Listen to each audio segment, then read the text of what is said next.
स्वागत है आप सभी का। मैं हूं स्मिता। भविष्यवाणियां भविष्य में छिपा वो सच है जो अपने होने का सबूत बहुत पहले ही देती है। इसे समझने और जानने की उत्सुकता हम सबको होती है, लेकिन ये हम सबके बस की बात नहीं। इसलिए हम लाए हैं सटीक भविष्यवाणियों का कार्यक्रम महाज्योतिष, जहां विश्वविख्यात भविष्य वक्ता पंडित राजकुमार शर्मा की भविष्यवाणियां लगभग सटीक साबित हो चुकी हैं। तो अगले आधे घंटे में आज फिर होगा खुलासा राजनीति, अर्थनीति, खेल और बाजार के उतार चढ़ाव और सेंसेक्स से जुड़ी कुछ अहम जानकारियों का। तो आइए शुरुआत करते हैं महाज्योतिष।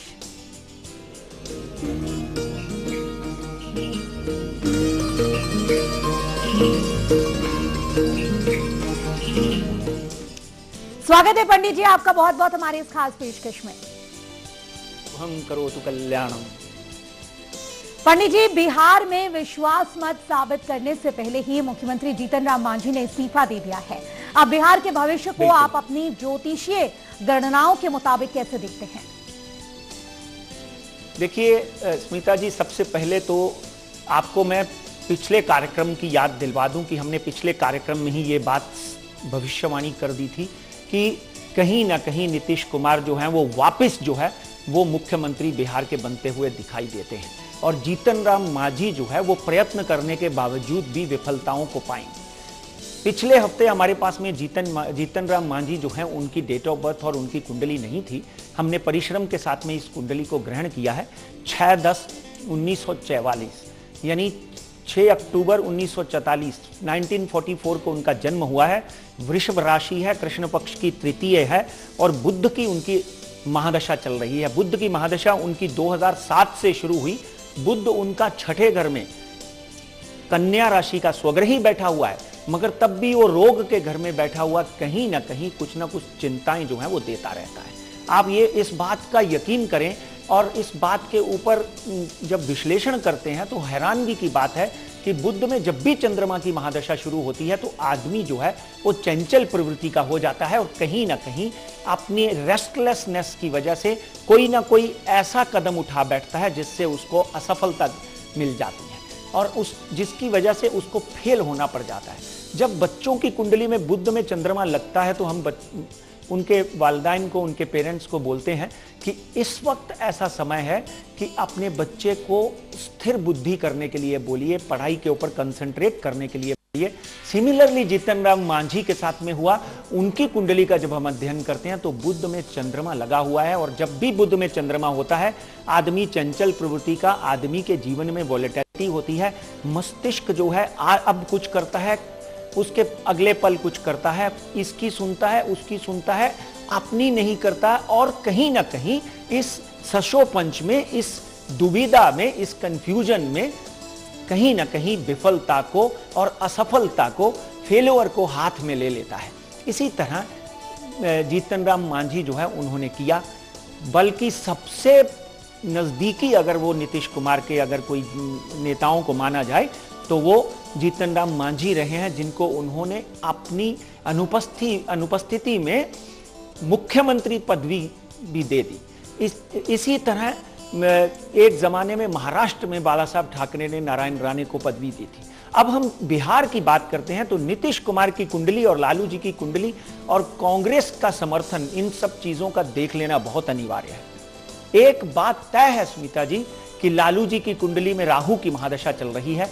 2010 से लालू जी की कुंडली में राहु की महादशा चल रही थी, जिससे उनको उनका जो पार्टी आरजेडी है वो 100 से घटकर 10% रह गया।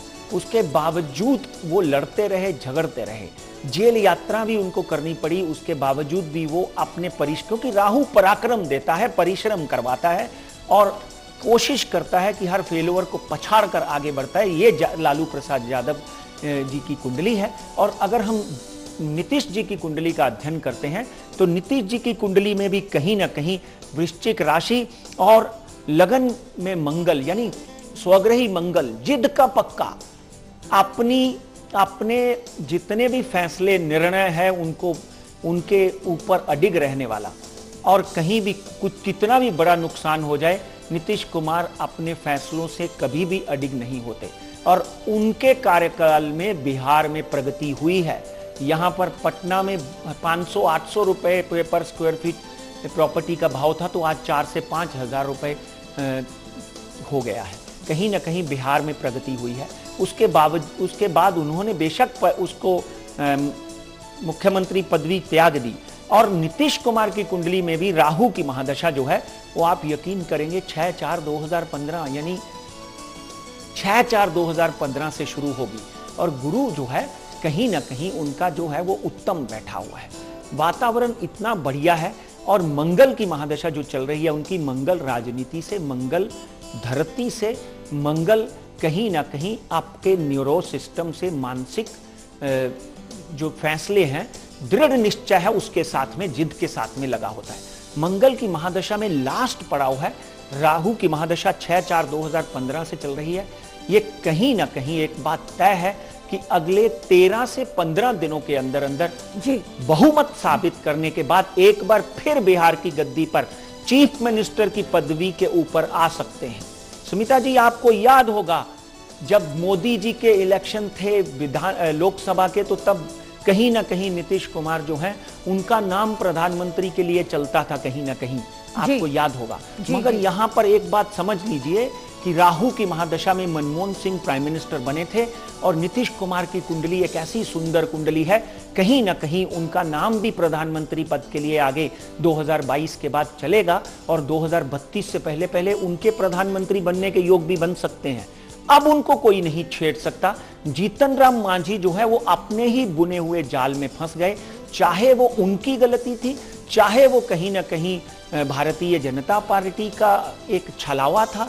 कहीं ना कहीं उनको सामाजिक सम्मान, कहीं ना कहीं उनको धर्म संकट, कहीं ना कहीं उनको राजनीतिक संकट से गुजरना पड़ सकता है, और नीतीश कुमार यहां पर एक बार फिर विजयी होते हुए दिखाई देते हैं। जी बिल्कुल। और पंडित जी, मांझी के इस्तीफे से नीतीश कुमार का सीएम बनना, देखिए भारतीय जनता पार्टी के साथ में अगर आपको याद होगा तो हम महाज्योतिष में 330 सीटें मोदी जी को दे चुके थे।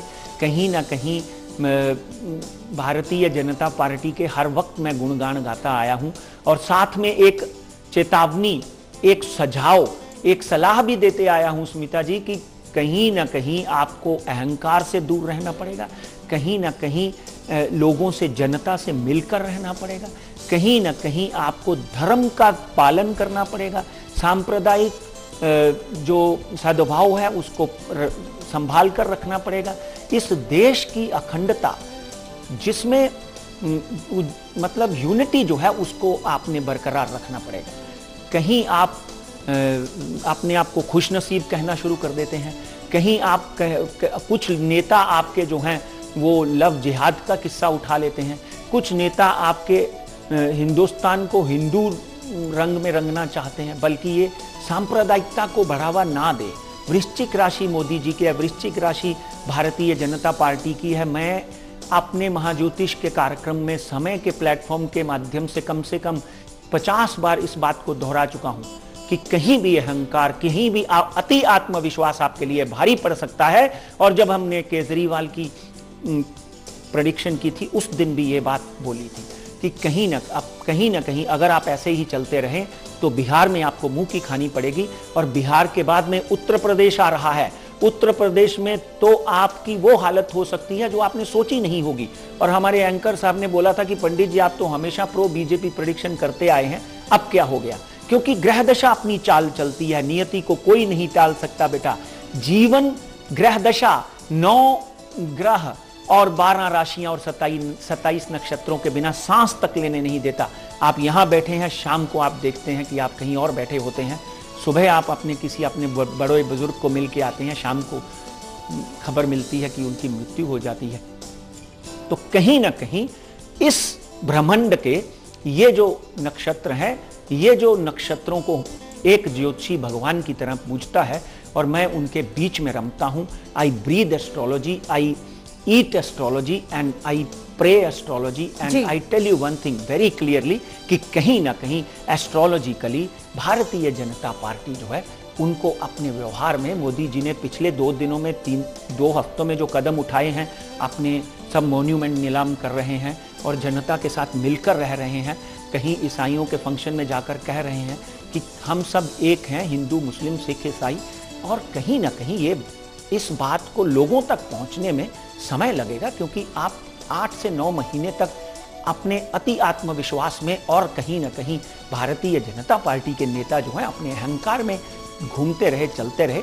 अब समय डेफिनेटली एक बात जरूर है कि पिछली सरकारों ने कभी इस बात का एहसास नहीं किया था और ना ही अपनी गलतियों को के ऊपर पर्दा डाला था, ना ही अपनी गलतियों को सुधारने की कोशिश करी थी। मगर भारतीय जनता पार्टी में संस्कार, संस्कृति, सभ्यता है और प्रयत्न कर रहे हैं कि अगर हमसे कोई गलती हुई है उसको सुधारा जाए। पर ग्रह दशा जो है अपने कार्य करती है। वृश्चिक राशि में शनि है, शनि शनय शनय शनय शनय दंड देता है, शनि शनय शनय शनय शनय आपको पुरस्कारित करता है। इसलिए इस चीज को समय लगेगा, आपको एक बार फिर जनता के बीच अपनी पैठ बनानी पड़ेगी। मगर इस वक्त नीतीश कुमार की बात करें तो नीतीश कुमार एक राजा की भांति वापिस अपना बहुमत साबित करके चीफ मिनिस्टर बन रहे हैं। चलिए, तो यहाँ नीतीश कुमार एक बार फिर से मुख्यमंत्री की कुर्सी पर बैठते नजर आ रहे हैं। पंडित जी, बिहार में बदलते हुए समीकरण में यदि बात बीजेपी की करें तो बिहार में बीजेपी इस बदलाव के साथ कितने मजबूत दल के रूप में खुद को स्थापित कर पाएगी?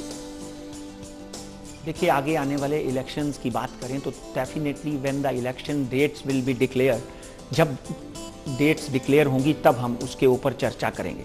मगर एक बात पक्की है कि 80 सीटें हैं बीजेपी के पास।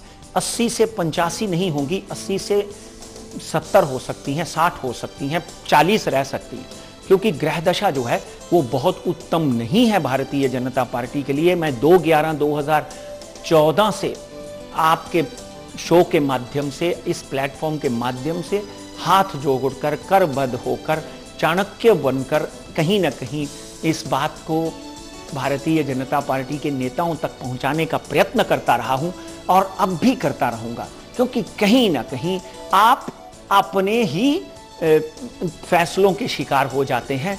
जब शनि मंगल की राशि में और साढ़े सती में चल रहा होता है, you become a victim of your own decision. आप अपने फैसलों को, और इसी तरह बिहार में भी मुझे नहीं लगता है कि बहुत बड़ी सफलता के तौर पे बीजेपी उभरेगी। बिहार में भी हालात जो हैं वहां बीजेपी के लिए सही बनते नजर नहीं आ रहे। वक्त एक छोटे से ब्रेक का है, ब्रेक के बाद जानेंगे शेयर बाजार का हाल।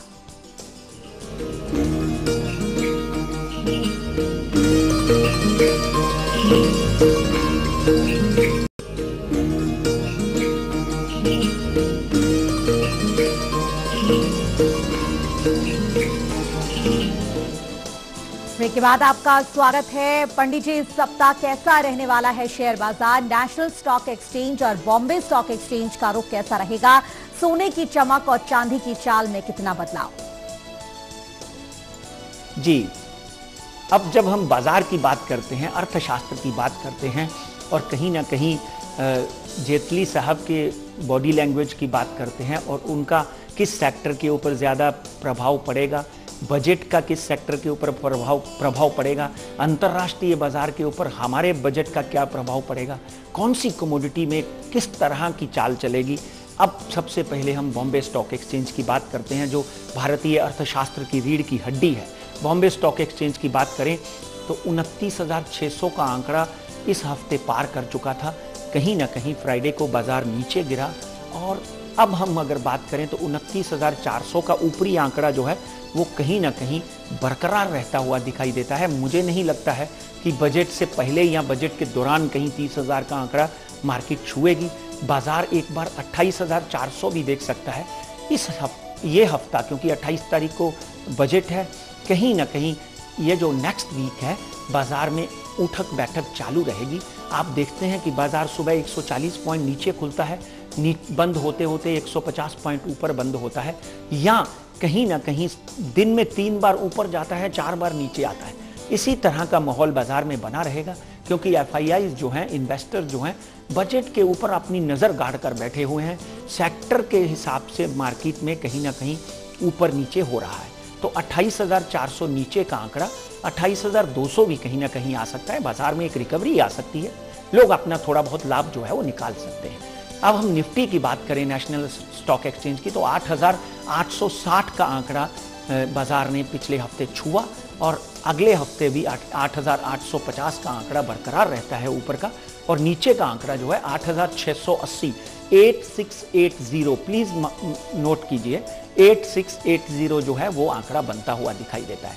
बाजार में इंफ्रास्ट्रक्चर और शुगर और गोल्ड और कहीं ना कहीं डिफेंस, ये स्क्रिप्ट्स के ऊपर अच्छे उछाल आने के संकेत मिल रहे हैं, और कहीं ना कहीं इन्फोटेक यानी जो आईटी कंपनीज हैं उनमें भी अच्छे संकेत मिलते हैं। बैंकिंग में थोड़ी बहुत स्टैग्नेंसी ऊपर नीचे आती हुई दिखाई देगी। अब हम सोने की बात करें तो अंतर्राष्ट्रीय बाजार में सोना जो है वो $1205 के ऊपर आ गया, सीधा 1280 से। तो कहीं ना कहीं ये नीचे का स्तर जो है वो $1180 पर औंस हो सकता है, यानी हमारे बाजार में कहीं ना कहीं इंडियन रुपीस में 26,000 के करीब गोल्ड जो है एक बार आ सकता है, और ऊपर का स्तर 26,800 और कहीं ना कहीं 27,000 भी छू सकता है। और चांदी जो है, चांदी में मैं फिर बोलूँगा, चांदी में जब भी मैंने बोला 37,000 के नीचे 36,800 आया तो ले लीजिए। चांदी में 36,800 से फिर इसने 800,000 पॉइंट की उछाल मारी, और चांदी में आप बने रहें, ऊपर नीचे करके अपनी एवरेज नीचे करके बैठे रहें, 40,000 का आंकड़ा आराम से आप छू सकते हैं। और बहुत इंपॉर्टेंट, तेल हमने $42-43 के में बोला था, $2,850 रुपीस पर बैरल में इंडिया के हिसाब से, कि ये ऊपर जाएगा, 3,500 छुएगा। कहीं ना कहीं नीचे का स्तर जो है 3,000 रुपये पर बैरल, और ऊपर का जो है 3,550। मुझे लग रहा है कि क्रूड ऑयल जो है, नॉट ब्रेंट, क्रूड ऑयल जो है एक बार फिर 3,550 और 3,600 छू सकता है।